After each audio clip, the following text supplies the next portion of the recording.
All right.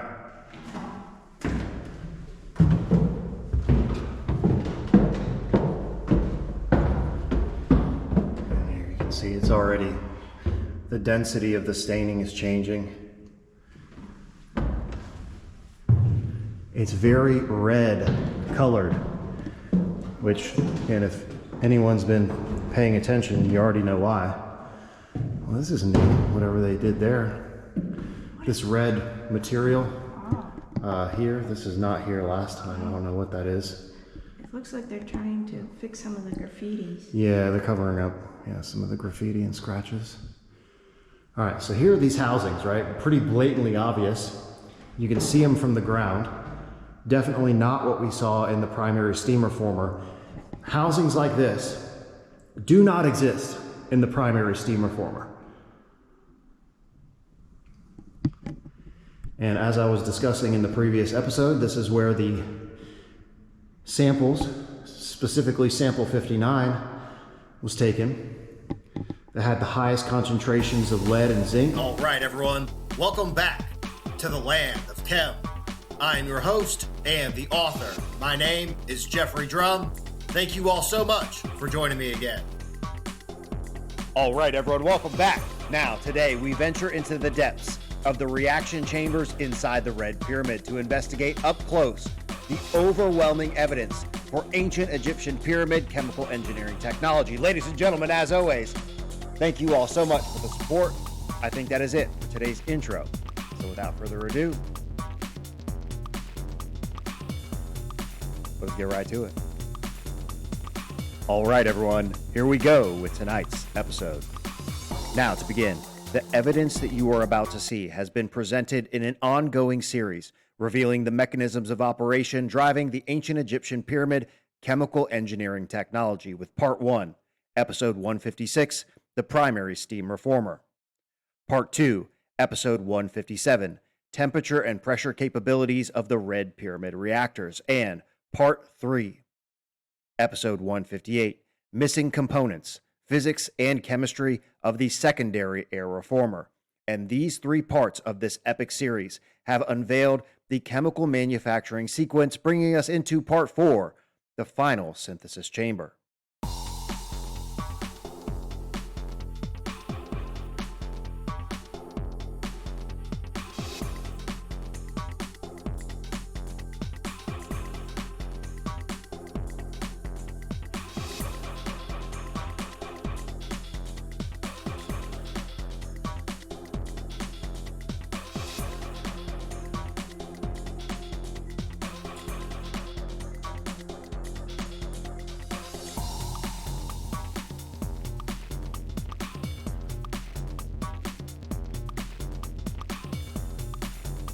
And now, ladies and gentlemen, without further ado, I hope you enjoy Sunday Site Visit 103, inside the reactors of the Red Pyramid.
Alright everyone, welcome back.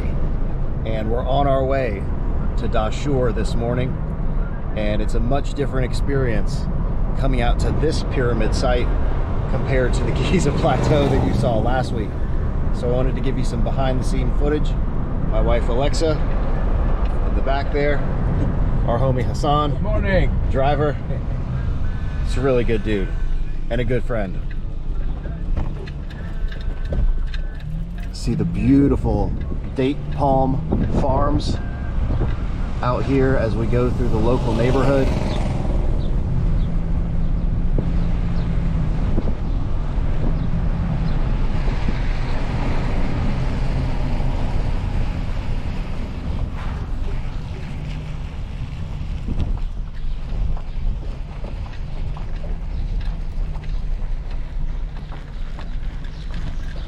It's the all-seeing eye, bro. Illuminati.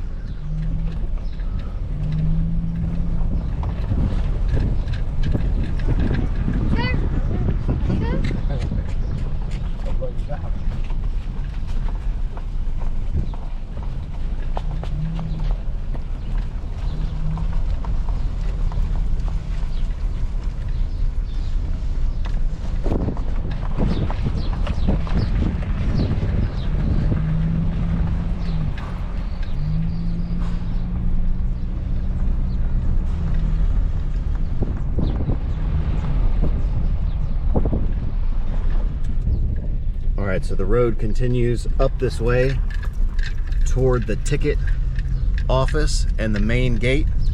And once we get through that area, I'm going to resume filming so we can take an up-close look at the Calda Petroleum and Apache Oil joint venture natural gas, methane, and oil processing facility that is literally right across the street from the Red Pyramid, directly related to one of the applications for ancient ammonia.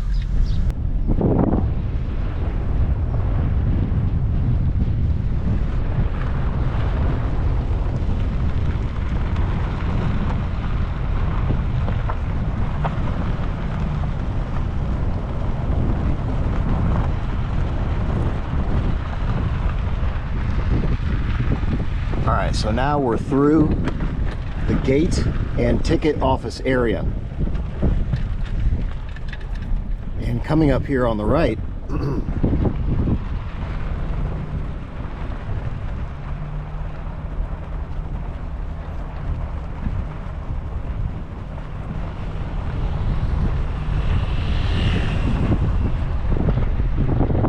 this facility here is a joint venture between Calda Petroleum and Apache Oil.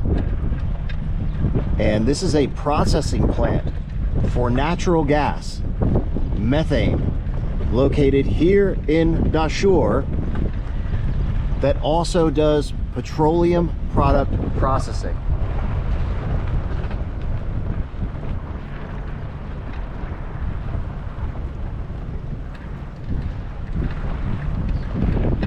Both of these being directly applicable to the hypotheses that I have proposed here on the channel, with methane gas being utilized within the Red Pyramid for the initial series of reactions,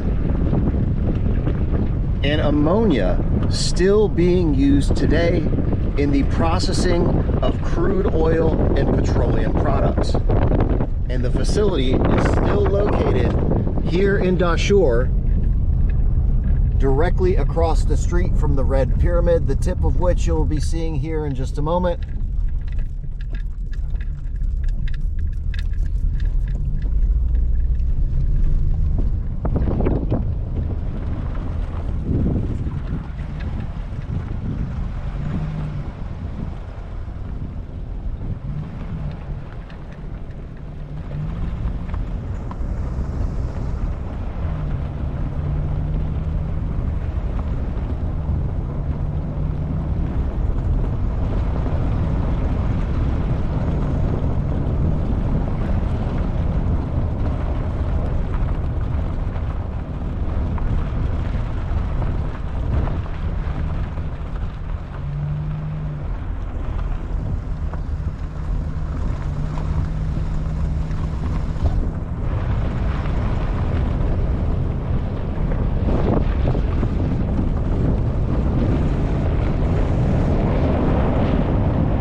to Dashur. Again, very different experience than the Giza Plateau formal tourism adventure.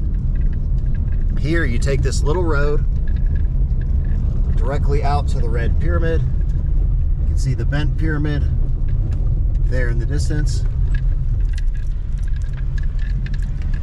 And there's a small little parking lot right up here.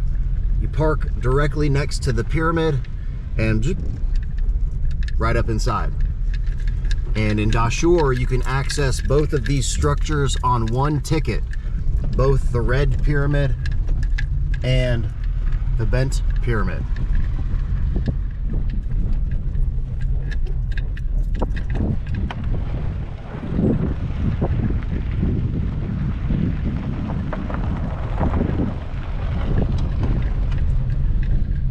So the objective for today's expedition is to investigate up close all of the evidence that I have proposed in the last 3 episodes of the ongoing series, The Ancient Egyptian Pyramid Chemical Engineering Technology, regarding all of the mechanisms of operation driving the chemical conversions within the 3 reaction chambers of the Red Pyramid.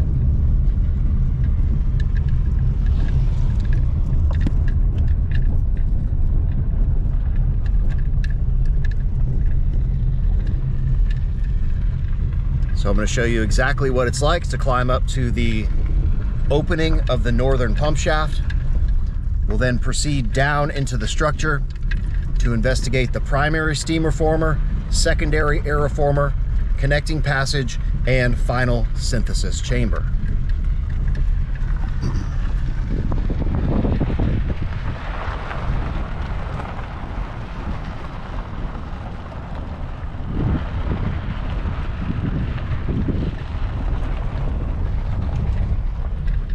And thankfully, as always, there are very few tourists that are out here today. Not a super popular site for activity. Most groups go to Saqqara and Giza, but very seldom are there large groups of people out here in Dashur, which is great because it certainly facilitates the on-site research and also the video content creation process, because there's not 300 people inside of these chambers like you would have inside a regular day on the Giza Plateau trying to get inside the Great Pyramid, which is almost impossible to film these days. And we're literally going to pull up right out front, VIP parking.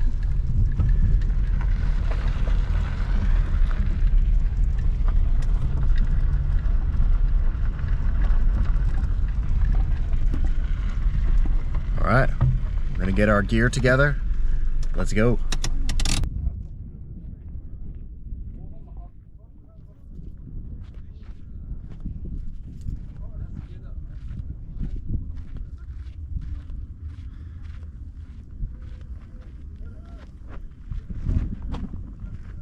You ready?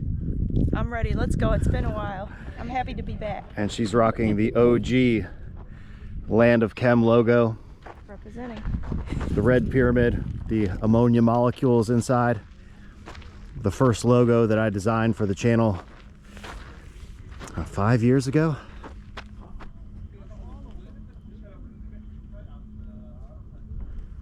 All right, here we go. So I hope it's obvious that these stairs are not original to the structure.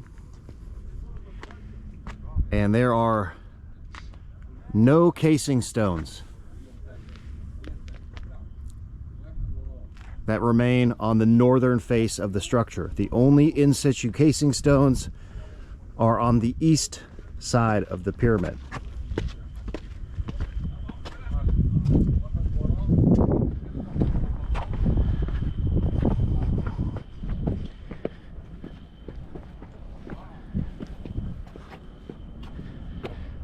And today we're just going to keep it rolling the whole time so you can experience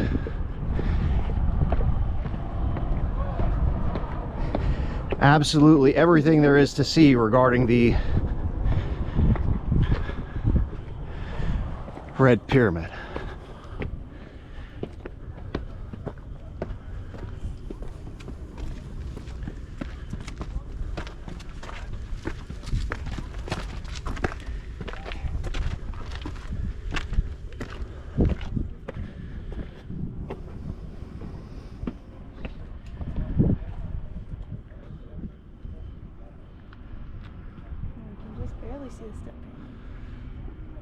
Yeah, it's a bit hazy today, but you can see the step pyramid there in the distance. Again, our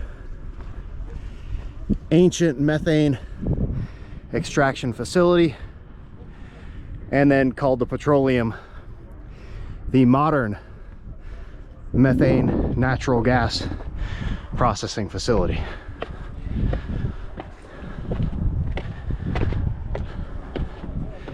They also do petroleum product processing that literally involves ammonia.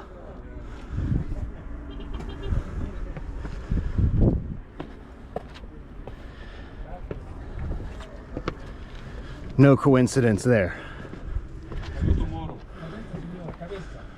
All right.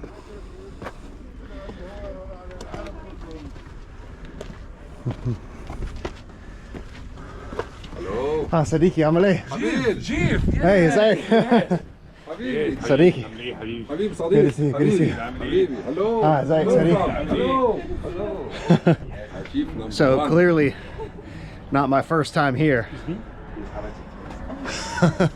It's always good to get recognized.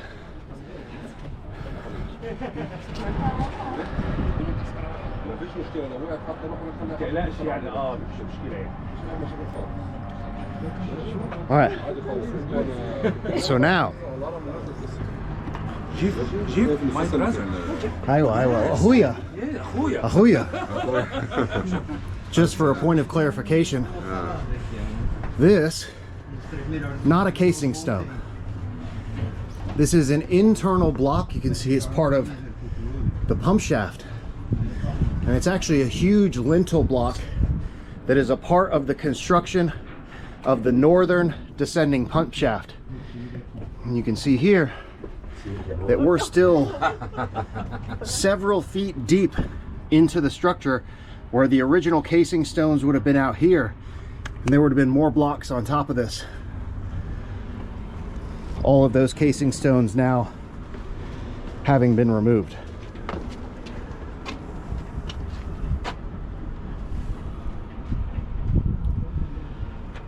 And just a side note, as we'll be coming back to it soon, the core limestone blocks of the Red Pyramid are unique in their iron and metal oxide content. Should be sounding very familiar, and I'll show you a few things once we get inside the structure that are indicative of this high iron content within these limestone core blocks. All right, so now let me give you a little shot of this, as we will be discussing the dimensions of the northern descending pump shaft in an upcoming episode. So the measurements are approximately 4 feet by 3 feet, and the descending shaft is approximately 66 meters. So that'll all be important coming up very soon. And once this guy makes his way out, we will make our way in. Be right back. All right, everyone. I hope you're enjoying the video. And if you are interested in the ancient technology of a lost civilization utilizing physics and chemistry, and the function of the Egyptian pyramids and other ancient structures from across the world, please remember to subscribe to the Land of Chem here on YouTube so you don't miss out on the new episodes that premiere twice per week. If you want to help support the channel, check out thelandofchem.com. You can pick up a copy of the book or grab some merch, link in the video description below. And if you want to get access to exclusive research videos, check out the Land of Chem members only channel, now up to 22 absolutely massive research episodes that also feature some unreleased expedition footage. Ladies and gentlemen, as always, thank you all so much for the support. Now, back to the video. All right. So again, taking a look at the configuration of what we have here. This is actually one block from the pump shaft. You can see the seam here of this block. It's actually one of the roofing beams of this northern descending shaft. She's gonna light it up as we head down. Yalavina.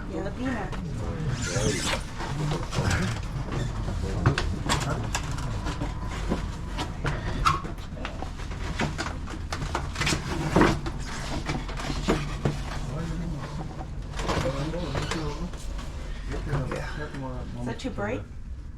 No, that's fine. Go ahead.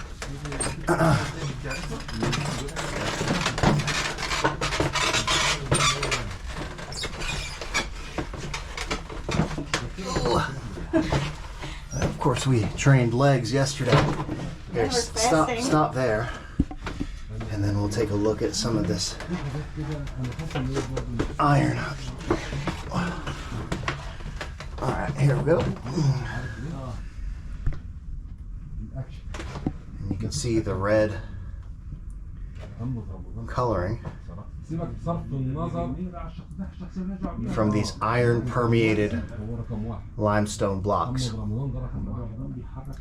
And at this point, I will say that the construction materials, specifically this metal oxide permeated limestone, it was selected very intentionally.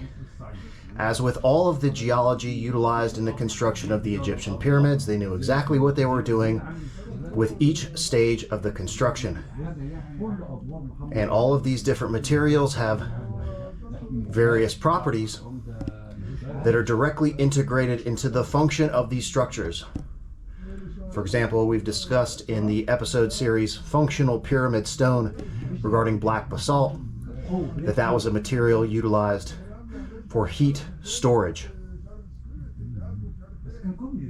So regarding the color coding of the Egyptian pyramids, anytime you see white limestone, think dielectrics. Anytime you see black basalt, think heat. And anytime you see red granite, remember ultrasound. And I'll get this shot as Alexa goes further down the shaft so you can see the light disappearing. Yeah, Masalema.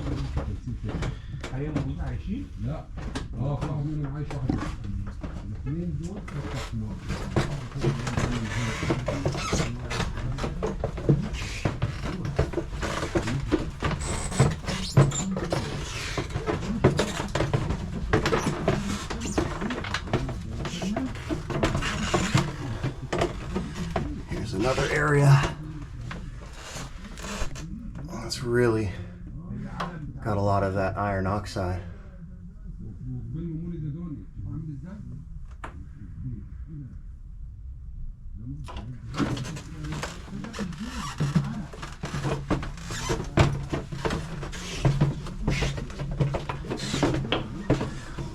Why is it that we always end up training legs the day before we come out to Dashur? Your legs are all sore.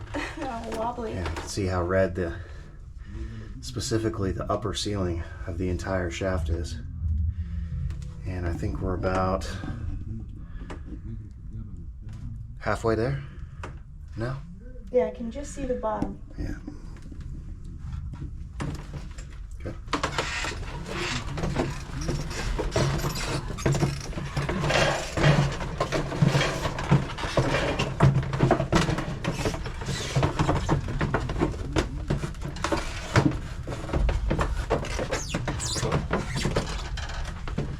I'll let her go ahead again.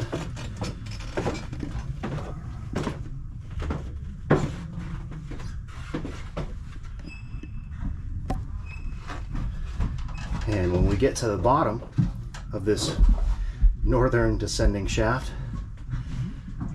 there's some very interesting and intentional engineering that went into an often completely disregarded component of this system that I'll show you once we get down there.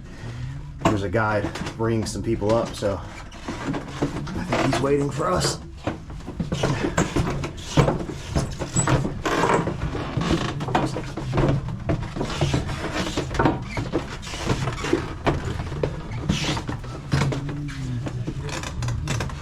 Is my butt in the way? Okay. Not a problem. Can you see? Oh, I can see it.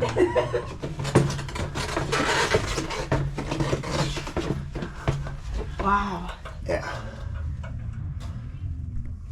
I think they're coming or people visiting. Yeah, I was looking at that. I think it's modern. I know, yeah. Look, maybe rebar. Yeah, yeah. Okay. I can see the seam here. Go ahead so these people can look. Oh, they're monitoring a crack. Yeah, yeah, the cracks. Alright. Hello. Hello. Where from? أنا من مصر. مرحبا. Yeah, أيوة صديقي أنا مصري. هي مصرية أنا أشوفها كتير. Okay, okay. So we're gonna pause here for just a sec because this is an important area of the structure. There's actually a shaft below this. Yes, here, down here. And you'll notice, yeah, the surface of this block, right?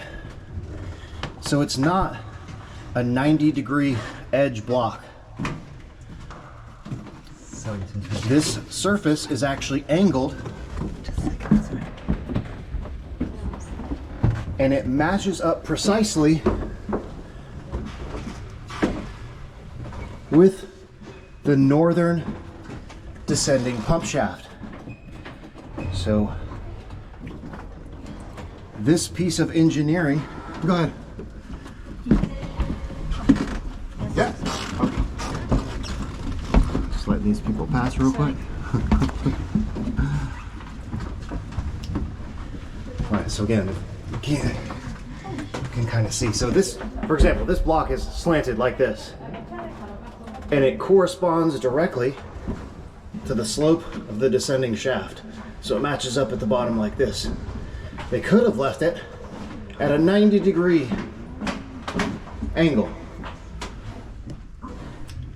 But every detail of the Egyptian pyramid engineering is very meticulously executed. And this block was cut at an angle for a very specific reason. Again, for those of you that have been following, we will be coming back on a specific episode focused on the function of the northern descending pump shaft and the external reservoir coming up soon. But this pit where we were just standing, hey Lex, will you bring the light back? Yes.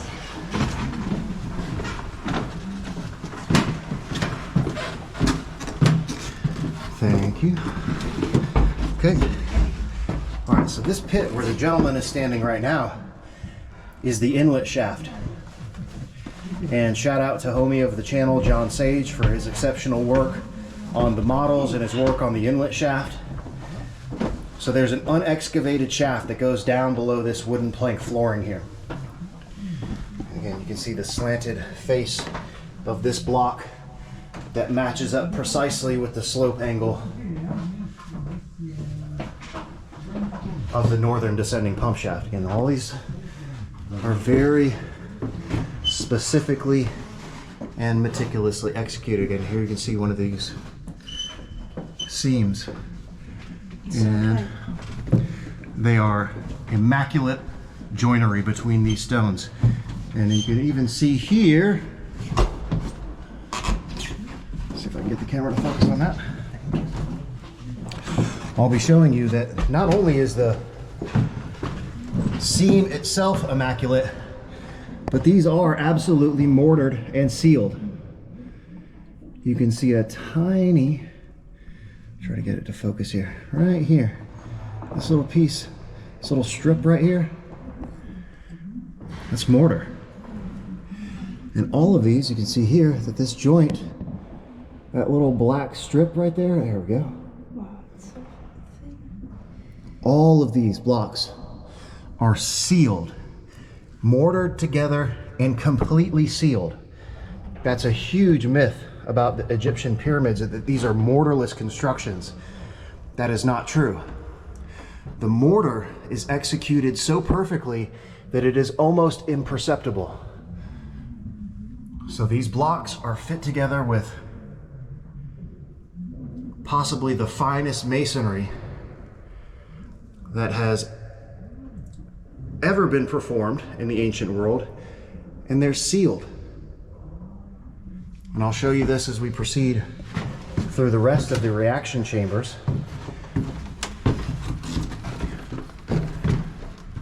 And you could still, today, after thousands of years, you could fill this chamber with water and it would fill to the top. All right, will you pull my flashlight out, please? Because we're going to use both of those in the investigation here. So, in my opinion, one of the reasons for this precision execution of the joints is to make these chambers not only watertight, but also airtight. They are hermetically sealed.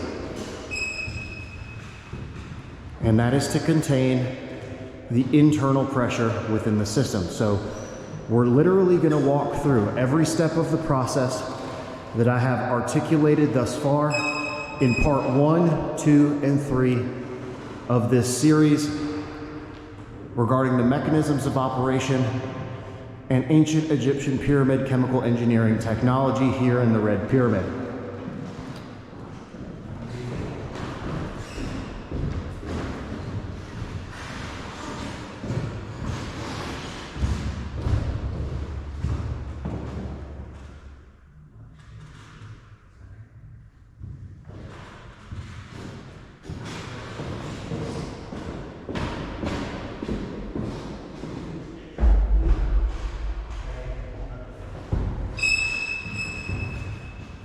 And I'm just looking for something. I'll explain that here in just a moment, but if I go quiet, just know that I'm studying and examining the structure. I have been inside of the Red Pyramid probably, I don't know, too many to count, close to 50 hours spent inside of this structure here. Will you hold both of these? Okay. So let's start here. Thank you, that's perfect. All right. So as explained in episode 156, the water comes from the inlet shaft and it flows into the chamber. And you can see that there is a staining pattern that runs in this direction and then it crashes up into the wall here. This fluid dynamic flow pattern is exactly what we demonstrated in the modeling experiment, modeling demonstration, where the water was pumped in from the inlet, it flows into the chamber, crashes up in this wall, flows back around. You can see it here. Water flowing through the chamber and crashes back up into this one. And it continues circulating in the chamber as it rises higher and higher. So that's step 1. Introduce water into the chamber. Step 2. We are going to fill the chamber until the connecting shaft has been filled. And you'll notice that the level of this shaft here, going back around, same level, is exactly the same as the height of this connecting shaft. Again, very intentional engineering every detail has a specific function. So when you fill the water up to this level, it will also fill the water up to this level. That mechanism of operation isolates this reaction space, because now this is filled with water and this is filled with water. So we have isolated the space inside of the reactor, setting the initial temperature and pressure conditions. So now let's look over here, our methane inlet shaft. This hole right here.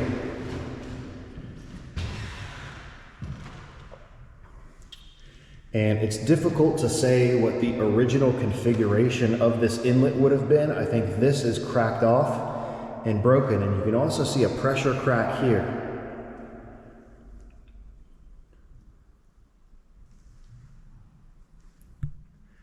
Again, that terminology being very specific.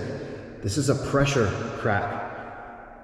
That crack, this is one block here that continues back into the masonry behind this block. We'll talk about these large pieces here in just a moment. The largest blocks in the structure. This piece and the corresponding piece right behind me. And if we look up from this inlet shaft, you'll see some staining that flows up in this direction.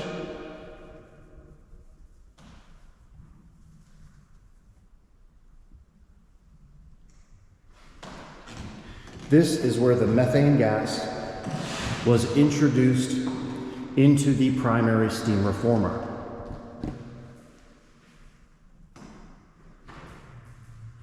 And you can see the staining here on the first tier.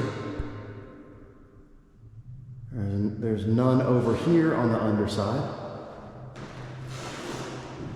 but there is some on this side and over on this side, directly above the methane inlet shaft. Okay, so we've raised the water level in the chamber. We then introduce methane gas into the reactor, and the methane gas is going to flow up into the upper vault. And this tiered, vaulted chamber was designed with very specific physics. That as the volume of the chamber decreases, this is a mechanism that can be utilized to increase temperature and pressure. So we have water filling the chamber here and gas filling the chamber here. So we are going to raise the water level higher and higher into the reaction vault. And you can see the incredibly dark nebulous staining in the upper reaction vault. And there's some very specific transitions on this staining. It gets super dark right there. And then, so there's 1, 2, 3.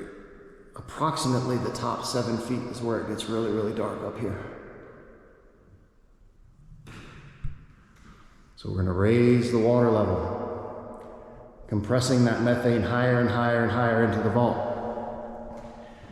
And in episode 157, I presented the mathematical calculations that demonstrate the pressure and temperature capabilities of this chamber in this adiabatic methane gas compression reaction. And this chamber can create 538 degrees Celsius and 42 atmospheres of pressure when that methane gas has been compressed into the upper 7 feet. So this chamber is approximately 40 feet tall.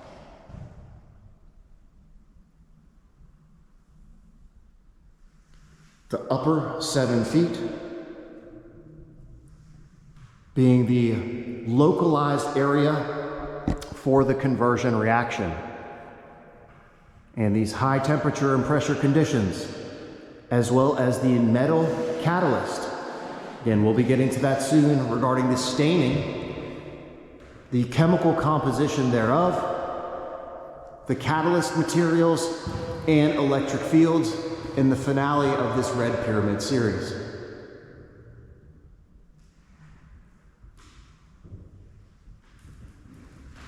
All of which facilitate the reaction between hydrogen from the methane.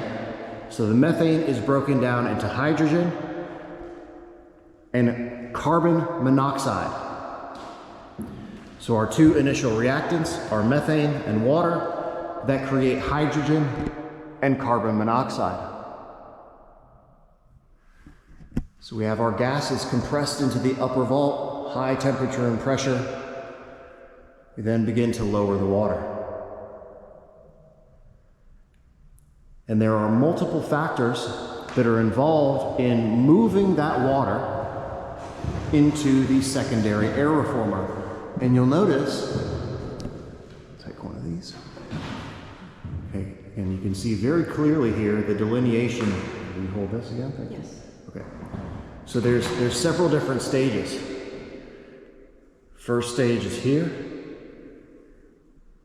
Second stage is here. Third and final stage is here.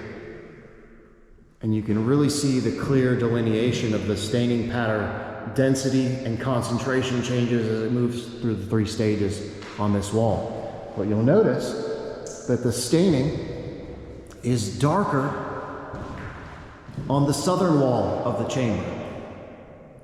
And it is concentrated over here above the connecting shaft. This is an indication of the directional flow of this reaction being pushed toward the southern wall, moving toward the final synthesis chamber. All of the reaction dynamics move south. They move from north to south.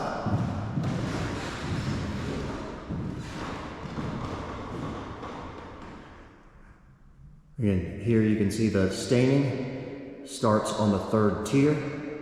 You go up 3 more tiers, and there's a very specific delineation here where the color change gets even darker, and then you go up 3 more tiers, and that's where you've reached the 7-foot mark. Now, looking into the upper vault. As I said in the previous episode, 158, all of the diagrams of the Red Pyramid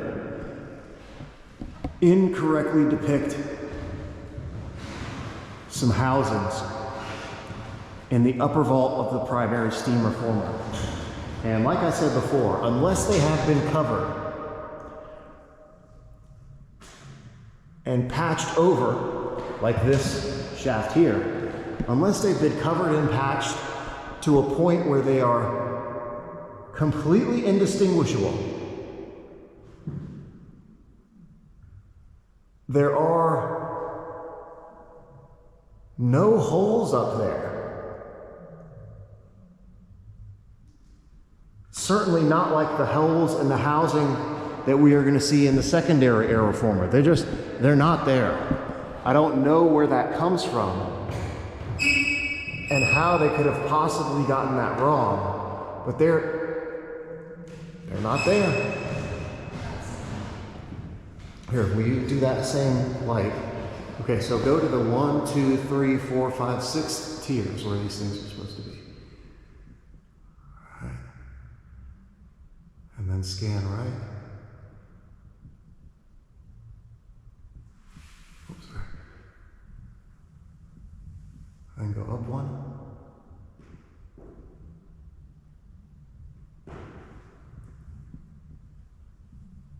Yeah, no, they're not there.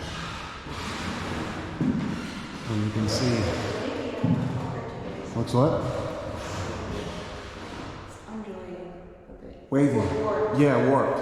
Yeah, so there's pressure and temperature warping in the upper reaction vault. Yeah, that's perfect. Move down slowly. There you go. Perfect. Thank you.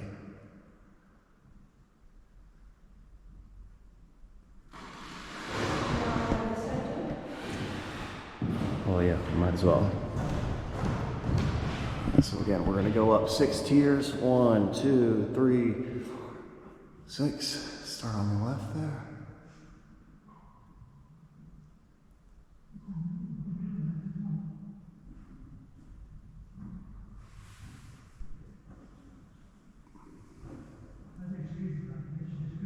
I see that one indentation, but all of the diagrams show 6 distinct housings, and it's just not there. There's supposed to be 3 on this tier and then 3 on an upper tier. Maybe 1 right there.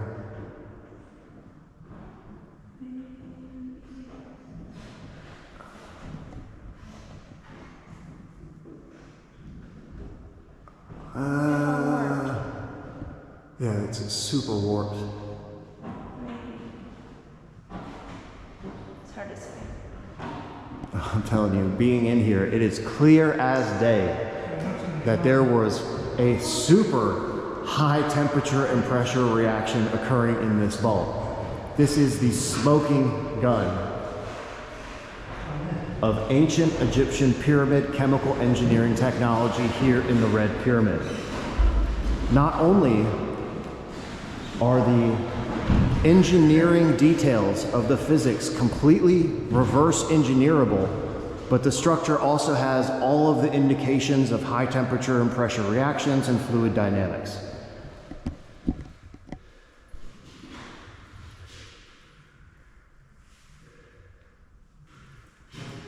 All right, so again, to resume the reaction process, water level will be lowered until an aperture opens here in this connecting shaft, giving the gases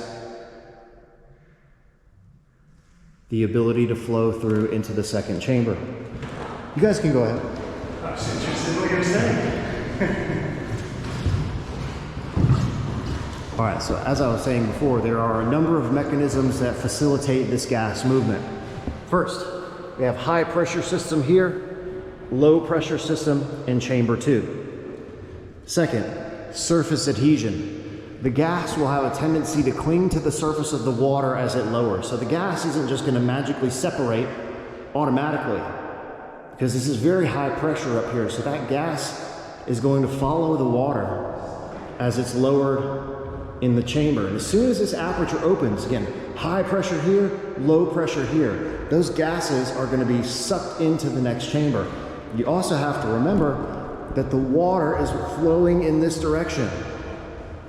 Out of this chamber, lower and lower, and it's moving in this direction. So these 3 factors, high pressure to low pressure, surface adhesion, and the flow of the water, all 3 of these are going to facilitate the movement of gases through the connecting shaft. The what? I wonder what the ratio is in between the tiers if you took the length. Yeah. So unfortunately, the measurements of these tiers are pretty vague. Again, friend of the channel, John Sage, has done an exceptional job. Well, I won't spoil the surprise, but he's probably the one that has the closest measurements to the accurate dimensions of the structure. Here you can see another pressure crack. This crack here.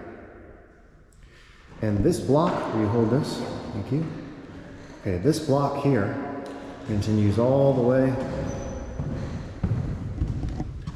Okay, so come in here with the, look at the light. Show again that these, interference here. Okay, you can see the sealer in between the joint here.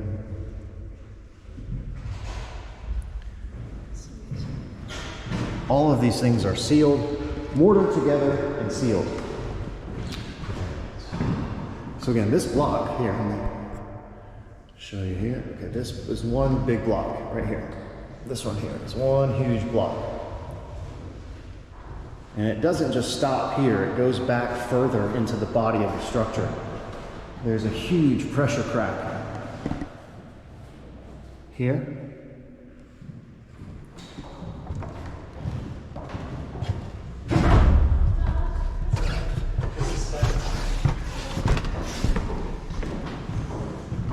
That continues over into the secondary aeroformer.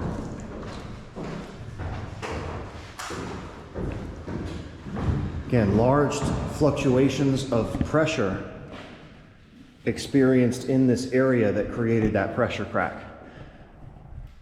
This is also, from an engineering and construction perspective, the reason that they utilize the biggest block in the structure here. And we find the exact same configuration inside of the king's chamber of the Great Pyramid, where the largest block in the chamber has this exact same configuration leading into the passage that takes you into the antechamber. So imagine we were in the king's chamber of the Great Pyramid. This would be the antechamber leading into the king's chamber. It has this exact same configuration and size of block. Very specific engineering. Everything has a reason. So now, looking up again into the reaction vault of the secondary aeroformer.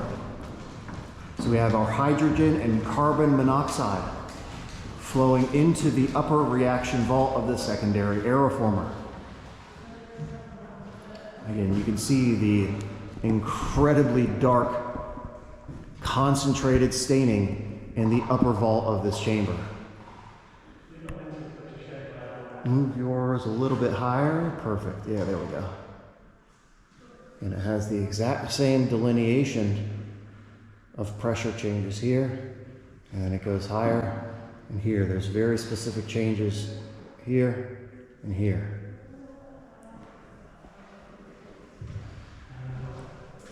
And the concentration of staining increases as we get up to the southern wall of the secondary aeroformer.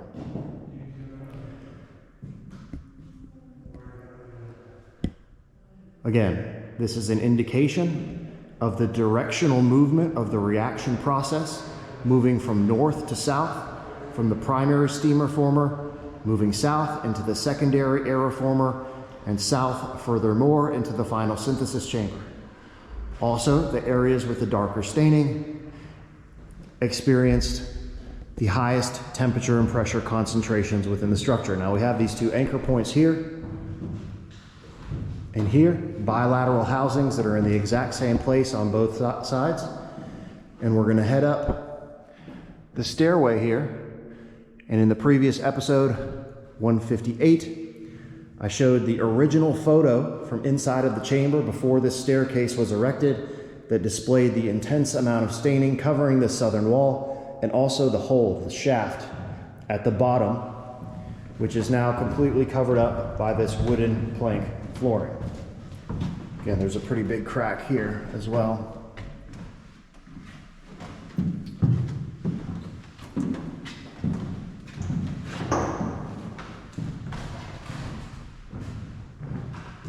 And as we get to the top of the stairs here, you're going to see the housings that absolutely do exist. And standing down here, I can clearly see them on the 6th tier. So again, let's go here. 1, 2, 3, 4, 5, 6. You see there's a hole there and a hole there. Blatantly obvious from standing down here. And again, all of the diagrams, will you hold this? Have these incorrect. All of the diagrams of the secondary aeroformer have 3 holes equally spaced. That is incorrect. There's only 2 holes here, and they are concentrated in this area, leading directly into the connecting shaft that takes us into the final synthesis chamber, which is exactly what I explained in the previous episode regarding the check valve component that was once housed in this area. And you know something I just noticed? Okay, let's start here.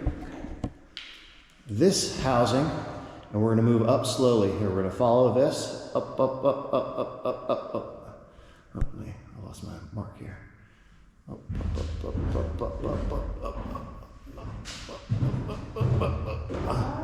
They're not exactly, but it's super cool. I thought that they were exactly aligned.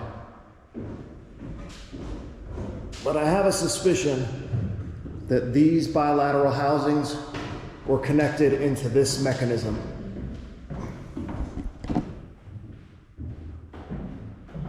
Let's again look at the upper staining in the vault here.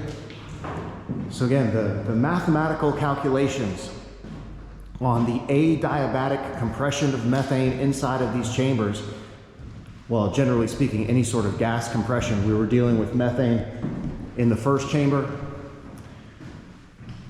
So our reactants in this section of the reforming process will be the hydrogen and carbon monoxide that were created in the primary steam reformer.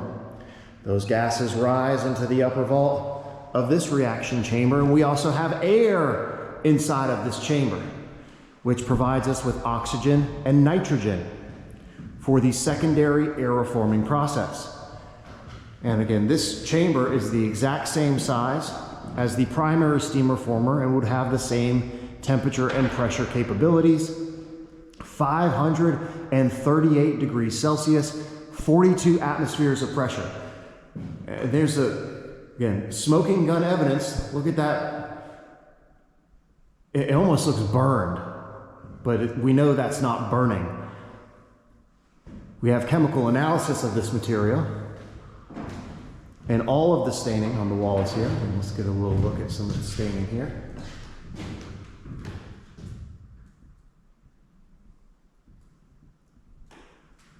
Very different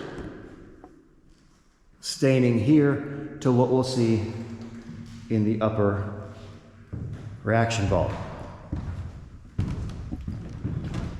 And I can already tell you, I can smell the ammonia. It's very potent. And we have been in structures where there's bats. We've been inside the tomb of the birds that is literally a bat cave. And it smells completely different. Tomb of the Birds, a literal bat cave, smells like a rodent cage, which literally bats are just flying rats. It stinks, and it's a very organic smell. The smell inside of this chamber, not necessarily this one, the smell is emanating from the final synthesis chamber. The smell comes from the third chamber, which is exactly where it should come from, according to my hypothesis.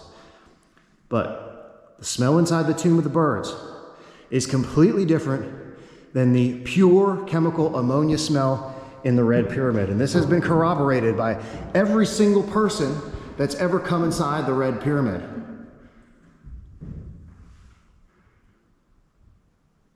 We had a lady in here last time that was a hairdresser. She was like, oh, it smells like the ammonia chemical we use in... I was like, yeah, it smells like pure chemical ammonia. Look at that. It's crazy. All right.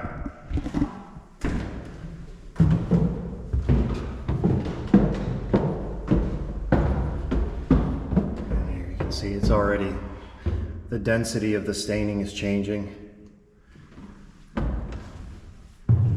It's very red colored, which, and if anyone's been paying attention, you already know why. Well, this is new, whatever they did there. This red material here, this is not here last time. I don't know what that is. It looks like they're trying to fix some of the graffitis. Yeah, they're covering up some of the graffiti and scratches. All right, so here are these housings, right? Pretty blatantly obvious. You can see them from the ground. Definitely not what we saw in the primary steam reformer.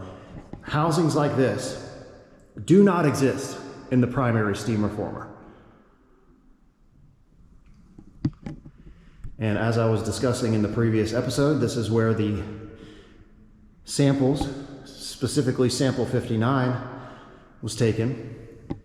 That had the highest concentrations of lead and zinc, melting points around 400 degrees Celsius, which again perfectly corresponds to the plus 500 degrees Celsius reactions that were occurring inside of these chambers. And as I've been expressing, still well below the threshold of operational temperatures that are sustainable for limestone chambers. Once it gets to about 800 degrees Celsius, that's when you'll have the chemical decomposition of limestone will begin to occur. And all of the research evidence that I have presented indicates that electric field facilitated low temperature reactions in the primary steam reformer, secondary air reformer, and final synthesis chamber are absolutely possible. If you have the right catalyst, you have the right temperature and pressure, we have mathematically proven that these reactions could have been achieved inside of these chambers. The addition of electric fields would just be icing on the cake.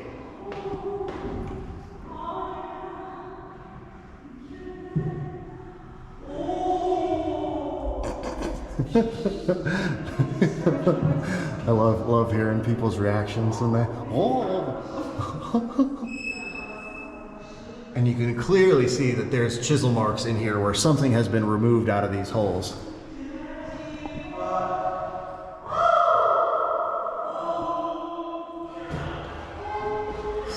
This is over here.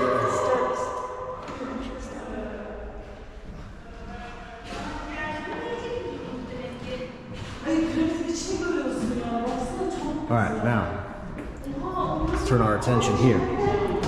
So there's 4 major housings on the 6th tier here, 2 on each side. Bilateral housings in the exact same position, here and here. Then we have these 2, which I also believe are original. We have this one here and this one here, leading directly into the connecting passage. And as I showed in the previous episode, this would be, from an engineering standpoint, the ideal place to have a heat exchanger and check valve. And the housings here would have anchored this component into place. Now this one is subject for some debate whether this is original or was later carved. I'm on the fence about this one. But I do think that the bilateral housings, this one and this one, small ones, and none of the diagrams show these. They incorrectly show 3 equally spaced here. There's only 2 here, and they're concentrated to the south side. And then we have these smaller bilateral housings here and here.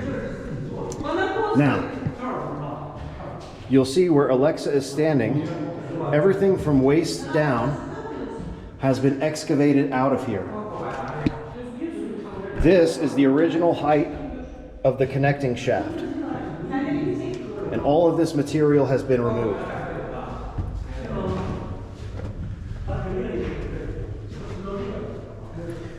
And so now,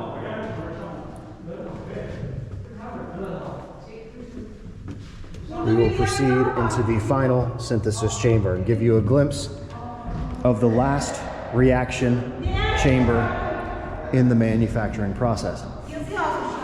Man, it's pure ammonia smell in here.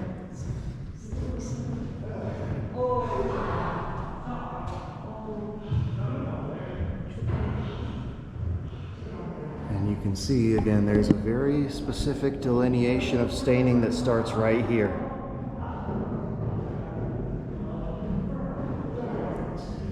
So when we concluded in the last episode,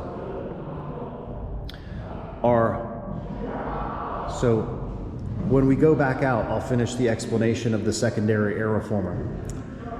But essentially, you're introducing oxygen to eliminate the carbon monoxide by creating water-soluble carbon dioxide, and nitrogen for the air,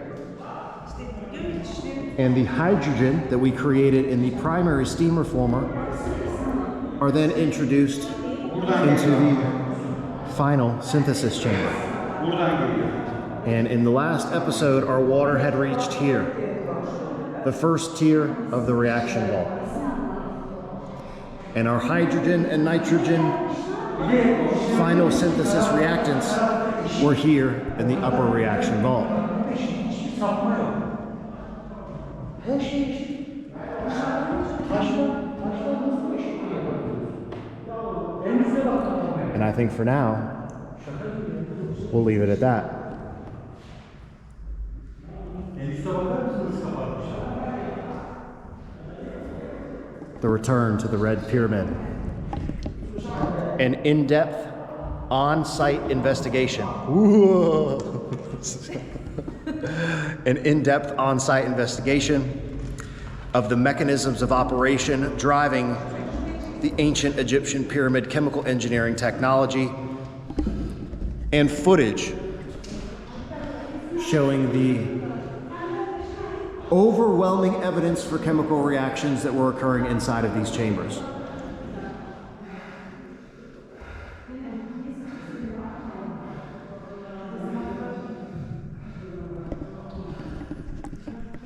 Until next time. All right, everyone, that is it for today's video. This was Sunday Site Visit 103 inside the chemical reaction chambers of the Red Pyramid. I really hope you enjoyed today's video, and in the next episode in the series, we continue with the epic sequence of the ancient Egyptian pyramid chemical engineering technology with part 4, the Red Pyramid Final Synthesis Chamber. This is an episode you do not want to miss, so if you haven't already, please subscribe to the Land of Chem here on YouTube, and remember to click that little notification bell so you don't miss out on the new episodes that premiere twice per week. Please like, comment, share, and stay tuned. If you want to help support the channel and get access to exclusive research, check out the Land of Chem members only channel and thelandofchem.com if you want to pick up a copy of the book or grab some merch, both linked in the video description below. If you want to follow me on Instagram or on X, my handle is @thelandofchem. Also, don't forget, after you finish watching this video, please go subscribe to our 3 other channels, Ancient Odysseys, Let's Go with Lex and G, and the best channel on YouTube, Egyptian Trash Cats, for all you cat lovers out there. Ladies and gentlemen, as always, thank you all so much for the support. I think that is it for today's episode. I will see you.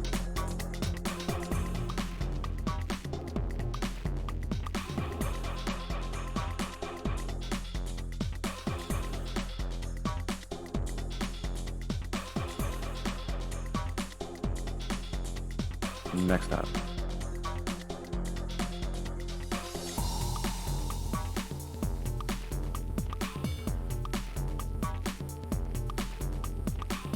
Yo, are you still watching this? Please subscribe to the Land of Chem here on YouTube and click that little notification button. New videos coming out every single week. And check out this other episode. Come on, do it. Do it now.